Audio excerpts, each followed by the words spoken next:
உயர்ந்த இடத்தில் இருக்கும் போது உலகம் உன்னை மதிக்கும், உன் நிலைமை கொஞ்சம் இறங்கி வந்தால் நிழலும் கூட மிதிக்கும் சொல்லுவாங்க சார். அப்படி அடிப்பட்டு மிதிப்பட்டு ரணகலப்பட்டு இருக்கவன் தான் சார் ஆண்கள் சமூகத்தினர். இந்த ஆண்கள் சமூகத்தினர் தன்னோட உரிமை இழந்துட்டு வராங்க தான் சார் நான் சொல்ல வரேன். சார் ஒரு பையன் வேலைக்கு போகாம இருக்கலாம் சார், கல்யாணம் பண்ணிக்காம இருக்கலாம் சார், ஏன் அவனுக்கு ஒரு கேர்ள் ஃபிரெண்ட் கூட இல்லாம இருக்கலாம் சார். ஆனா ஏதாவது ஒரு ஆண் மகன் சைட் அடிக்காம இருப்பானா சார்? அப்படியே அந்த வாலிப வயசுல ஒரு பொம்பளை புள்ள கிராஸ் ஆகி போகும்போது yellow churidar 30 mark, green churidar 40 mark, blue churidar 80 mark, maroon churidar 100க்கு 100 சொல்லும் போது சொல்ற பையனுக்கும் சந்தோஷம். அட்டு பிகரா இருந்தா கூட என்னெல்லாம் மதிச்சு வந்த மார்க் போடுறான்னு சொல்லிட்டு கேக்குற எங்களுக்கும் பேரானந்தமா இருக்கும் சார். சார் பசங்க போட்ட மதி பெண்களாலதான் சமுதாயத்துல நாங்கெல்லாம் மதிக்கிற பெண்களா இருக்குன்ற ஒரு ஃபீலிங்கே வருதுன்னா பாருங்களேன். உங்க பசங்க எப்படிப்பட்ட பசங்க தெரியுமா? இந்த ஒன்னிய மாதிரி ஒரு ஒல்லியான பொண்ணு போனா சொல்லுவான், மாப்பிள குச்சி ஐஸ் போகுதுரா அப்படின்பா. நம்ம சென்னமாலக்கா மாதிரி ஒரு பிள்ளை போச்சுன்னு வையே, மச்சான் கோன் ஐஸ் போகுதுரா அப்படின்பா. என்ன மாதிரி ஒரு பொண்ணு போச்சுன்னு வைங்களே ஒன்னும் சொல்லவே மாட்டாங்க. அழகா சொல்லுவா சார், கப் ஐஸ் உருண்டு உருண்டு போகுதுரா மாப்பிள. சார் இந்த காலத்துல பசங்க மார்க் போட்டா போலீஸ் கூட்டு போய் மார்க் போடுறதுனால எங்க பசங்களோட வாழ்க்கைய வறண்ட பூமி ஆயி போச்சு சார். சரி ஓரஞ்சார நின்னு இப்படி போறது அப்படி போறது நின்னு பாக்கலான்னு நின்னா நம்ம பைபிளுக்கு இருக்காங்க பாரு பொம்பளை பிள்ளைங்க, இந்த கை ஃபுல்லா க்ளவுஸ மாட்டிக்கிறது, இந்த கை ஃபுல்லா க்ளவுஸ மாட்டிக்கிறது, மூஞ்சி ஃபுல்லா துப்படாம மாட்டிக்கிறது, முன்னையாவது இந்த 2 கண்ணு தர்ற மாதிரி வருவாங்க, இப்ப அதுக்கு கூலஸ் வாங்கி வர மாட்டிக்கிறாங்க. இப்படி எல்லாம் போனா நம்ம பசங்க பரிதாப கோட்டுக்கு கீழே நிலைமையில சார் போயிடுறாங்க. ஆனா ஒண்ணு மட்டும் உண்மை சார், 10 பசங்க நிக்கிற இடத்துல ஒரு பொண்ணு கிராஸ் பண்ணி போடுற கஷ்டத்தை விட 4 பொண்ணுங்க இருக்க இடத்துல ஒரு பையன் கிராஸ் பண்ணி போடுற பாடு இருக்கு பாருங்க.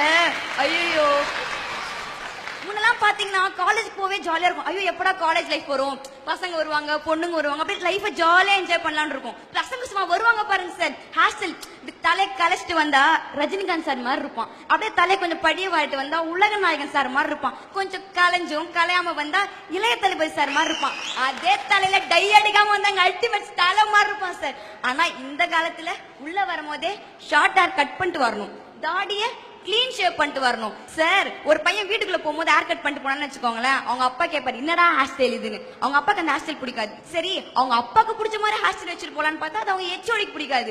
இவங்க 3 பேரும் காம்ப்ரமைஸ் பண்ணி அவனா ஒரு ரகமா ஒரு ஹேர் ஸ்டைல் வச்சுட்டு போவான், ஆனா அது அவன் கேர்ள் ஃபிரெண்டுக்கு பிடிக்காது சார். இந்த சுதந்திர பூமியில ஒரு ஆண்மகன் தனக்கு பிடிச்ச மாதிரி ஒரு ஹேர் ஸ்டைல கூட வச்சுக்க உரிமை இல்லைன்னா அப்படி எப்படி சார் ஒரு ஆண்மகனுக்கு உரிமை இருக்குன்னு நான் பேச முடியும்?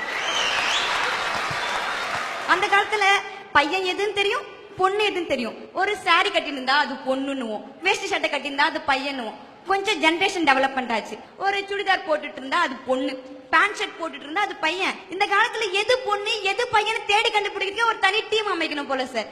இப்போ பொம்பளை பிள்ளைங்களுக்கு பாத்தீங்கன்னு வச்சுக்கோங்களேன், சாரி இருக்கு அதுல ரகரகமா இருக்கு, சுடிதார் இருக்கு அதுல ரகரகமா இருக்கு. ஆனா பைபிள்ல பாத்திருக்கீங்களா, ஒரு ஜீன்ஸ் போடுவானுங்க அதுக்கு காம்பினேஷன் ஒரு டிஷர்ட் போடுவாங்க, அதையும் இந்த பொம்பளை பிள்ளைங்க விட்டு வைக்கிறது இல்லையா சார். ஒரு ட்ரெஸ்ஸ கூட ஆண் மகன் கிட்ட இருந்து பறிச்சுல சார் இந்த கேர்ள்ஸ் போட்டுக்கிட்டு இருக்காங்க. அப்புறம் எப்படி சார் பசங்களுக்கு உரிமை கிடைக்கும்? இப்ப இந்த பிள்ளை ட்ரெஸ் பத்தி பேசிச்சுல, ஒண்ணு வேண்டாம், இந்த பையன் பேண்ட் சட்டையை கலட்டி போடுங்க, அந்த பிள்ளைக்கு அழகா இருக்கும். ஜீன்ஸ் டாப் போடுங்க அழகா இருக்கும். அதே இந்த பையன் வேஷ்டி சட்டை கட்டிட்டு வந்தானே அதை கலட்டி இந்த பிள்ளைக்கு போடுங்க சூப்பரா இருக்கும் பாப்பா. அதே இது எங்க சுடிதாரையோ எங்க புடவையோ இந்த பையனுக்கு கட்டினா இமேஜினேஷனே நல்லா இல்ல. அதுதான் நான் கேக்குறேன். பார்க்க சகிக்காதுமா, பார்க்க சகிக்காது. பெண்கள் அழகின் சின்னங்கள், பெண்கள் இல்லை என்றால் இந்த உலகம் இயங்காது சார். ஒரு பொண்ணோட மனசு ஒரு பொண்ணுக்கு தான் தெரியும் சொல்லுவாங்க, ஆனா ஒரு பொண்ணுக்கு ஒரு ஆணோட மனசுமே தெரியும் சார். நீங்க தான் சொல்றீங்களே பொம்பளை பிள்ளைங்க ஆண்களை மதிக்கிறது இல்ல ஆண்களை மதிக்கிறது இல்லன்னு. யார் சார் சொன்னா?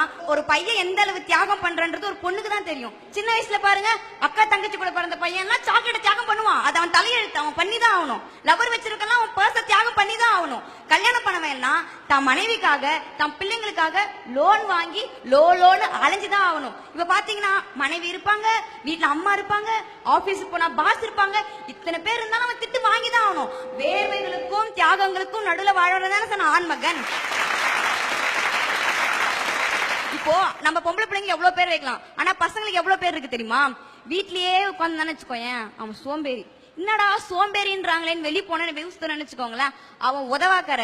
பிள்ளைகளை கண்டிச்சு வளர்த்தா அவன் கோபக்காரன், கண்டுக்காமே விட்டா அவன் வந்து பசங்களை கண்டுக்கிறது இல்லைன்னு அர்த்தம். தன்னுடைய பொண்டாட்டிய வேலைக்கு அனுப்புனா அவன் பொண்டாட்டி தாசன், வேலைக்கே அனுப்பாம வீட்டுல வச்சிருந்தானா அவன் வந்து நம்பிக்கை இல்லாதவன். அவன் எது பண்ணாலும் குத்தம் சொல்றதுக்கு இந்த சமுதாயம் இருக்கும் போது அவன் எப்படி சார் சுதந்திரமா தன்னுடைய உரிமை கையில வச்சு நான் செயல்பட முடியும்? அதே மாதிரி இந்த காலேஜ் பசங்க பண்ணுவாங்க பாரு சார், செம்ம கலாட்டா. எப்படி தெரியுமா, காலைல எழுந்துன ஒரு பொண்ணு மெசேஜ் அனுப்புவா அவ ஃப்ரெண்டுக்கு, குட் மார்னிங் டா, தூங்கிட்டியா டா, எழுந்துட்டியா டா. ஒரு நாளைக்கு அவ போட டாவை கனெக்ட் பண்ணா 1000 டா மேல இருக்கும் சார். நம்ம பயப்புல தெரியாதனமா ஒரு டி அப்படின்னு போட்டான்னு வச்சுக்கோங்களேன் சார், அங்க ஒரு வேர்ல்ட் வாரே ஆரம்பிச்சுதான் சார் அர்த்தம். சார் பசங்க வந்து பொண்ணுங்க கிட்ட கடைபிடிக்கிறதுக்கு ரொம்ப சின்ன விஷயம் சார், என்ன தெரியுமா, மானம், ரோஷம், வெக்கம் அறவே கூடாது. ஆங்காங்கே சில இடங்களில் ஈகோக்கள் எட்டி பார்த்தாலும் அறவே தவிர்ப்பது அவன் வாழ்க்கைக்கு நல்லது சார். சார் எங்க மாதிரி பொண்ணுங்க எதிர்பார்க்குது என்ன தெரியுமா சார், செல்போன்களை மறந்தவன் வேண்டும், தொலைக்காட்சியை துறந்தவன் வேண்டும், சுய புத்தியில் வாழ்பவன் வேண்டும், பயபக்தியில் கொஞ்சோண்டு வேண்டும், ரொம்ப வெளிப்படையா இருப்பவன் வேண்டும், இயல்பாக நடப்பவன் வேண்டும். எல்லாத்துக்கும் மேல சார் திட்னா ரோஷமே வரக்கூடாது. எங்களை செல்ல பேர் வச்சு கூப்பிடணும் சார். இதை விட பெருசா நாங்க என்ன சார் எதிர்பார்த்துட போறோம்?